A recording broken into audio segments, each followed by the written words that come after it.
Hey, Emily, over here, Emily, over here, Emily, no, no, Emily, over Emily, here, over it's here, over. over here. Hi. Thank you. I have places to be. Let's get this over with. Okay. Emily, what is the purpose of education in a democratic society? The purpose of education is to inform our future society on how to become more successful individuals in hopes of creating a more well-rounded society. When referring to success, I'm not just referring to academic success. I mean in regards to one's ability to communicate effectively, to respect individuals, be compassionate towards others, and ignore implicit bias seen throughout our society. Emily, what are the main problems facing our education system? Main problems facing our education system are the achievement gap and the quality of our teachers. Achievement gap refers to the gap between schools' academic performance, factors such as school income, number of students and faculty, and access to educational opportunities like technology interfere with these concepts. Additionally, education is suffering from the lack of quality teachers in schools. Due to modern teacher shortages, the requirements for future teachers in schools are decreased, and it allows unqualified individuals to come into these schools and take on roles they are not capable of completing. This is further causing achievement gap issues as test scores and financial situations vary from school to school. Emily, what values ought to govern how we reform education? The values such as equality, not rewarding through assessment, they should be implemented towards reforming education. Equity refers to being impartial towards schools despite their financial and academic standpoint. Since all schools do not have the same financial resources and educational opportunities, equity is giving all schools the chances that benefit their standpoint despite any setbacks they may or currently be facing. Emily, in your opinion, what does it mean to be a good teacher? How should we understand the relationship between student and teacher? Everyone has a personalized definition of what makes someone a good teacher. However, concepts such as being considerate of all students, regardless of their gender, race, or financial standpoint, are commonly brought forward. Teachers who make students feel a sense of belonging and appreciate their students for their true selves are the kind of teachers we need more of in society. We should understand the relationship between student and teacher by observing classroom life and the collaborative environment teachers and students function in on a daily basis. Additionally, we should understand this relationship by recognizing how so many different individuals are able to work in the same environment. How does gender sexuality impact the classroom, and how may you address issues around gender sexuality as a teacher? Gender and sexuality impact the classroom significantly and can affect the quality of student learning. Specifically, gender can often cause bias and stereotyping towards specific individuals. As a future teacher, I will address issues around gender and sexuality by making sure that all my students are treated with respect and kindness. I will try my best to ignore implicit bias and give all my students equal opportunities. I will avoid having girls versus boys competitions and will teach with an open mind. I will not pick favorites and make students feel less of one another. Emily, how does race, class, and gender impact our educational system? Race, class, and gender impact our educational system by impacting the opportunities given to specific students. Oftentimes, minority groups are given less opportunities than majority groups, and this further causes an increase to the achievement gap. How have you thought differently about how schools and/or classrooms could be organized? I have thought differently about how schools and classrooms could be organized. Specifically, I've thought about how to organize my classroom to give students more say in their education. In my personal experience with school, I often found myself learning materials that I knew I would never use in the real world, such as like math palabras. I can't say I'm going to pull that out at a Kroger. Right? That's just not going to happen.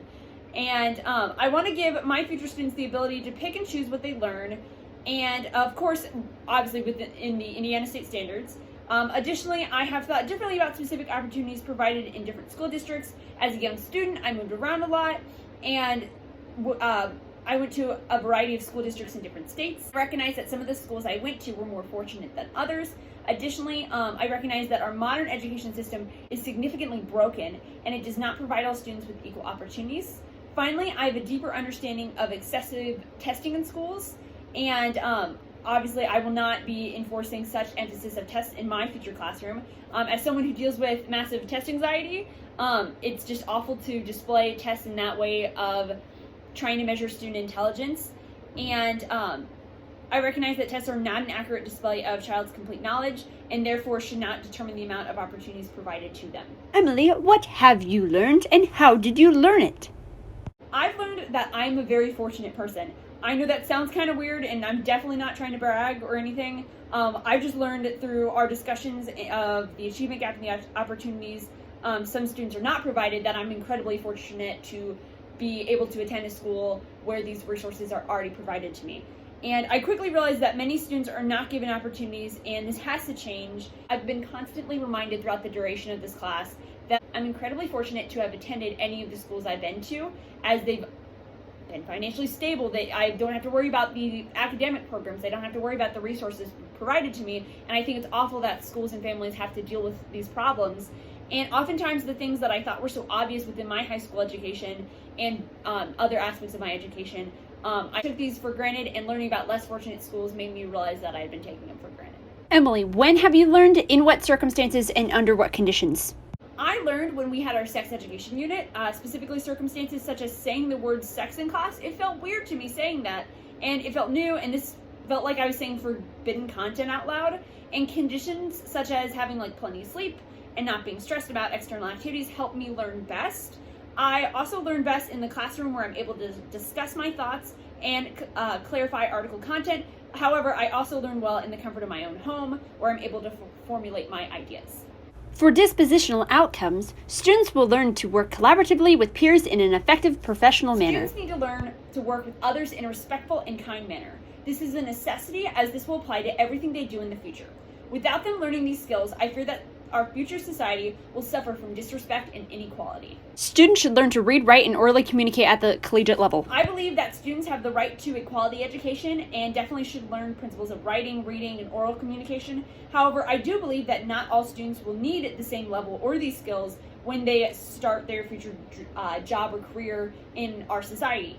This is very dependent on what the student intends to do with their future. Students should be able to frame effective questions, make accurate inferences about the text, course material, and the perspective of others. Students should be able to frame effective questions and use textual evidence to formulate perspectives. As a democratic society that values the opinions of all, we need to show students how to create their own opinions and respect others' views as well. This applies to all aspects of life, as citizens have the right to formulate their own opinions. Students should be able to identify moral values behind educational debates and form their own opinion on these debates. Students need to be able to formulate their own ideas and moral values. As a democracy, it is our responsibility to hear the voices and opinions of our neighbors. If we fail to do this, we are nothing but a brainwashed society. Students should develop skills in various research techniques, navigating educational research databases on the World Wide Web and other forms of web-based research, and properly cite academic text. Students need to learn these research skills in order to provide society with the most accurate information. Whether the student plans on using these skills for a future career or simply post something on social media, students need to understand the importance of having accurate and credible sources to back up their research. Thank you. That is all the time we have for today. Oh, Emily, one more. Stop, please. One more. Okay.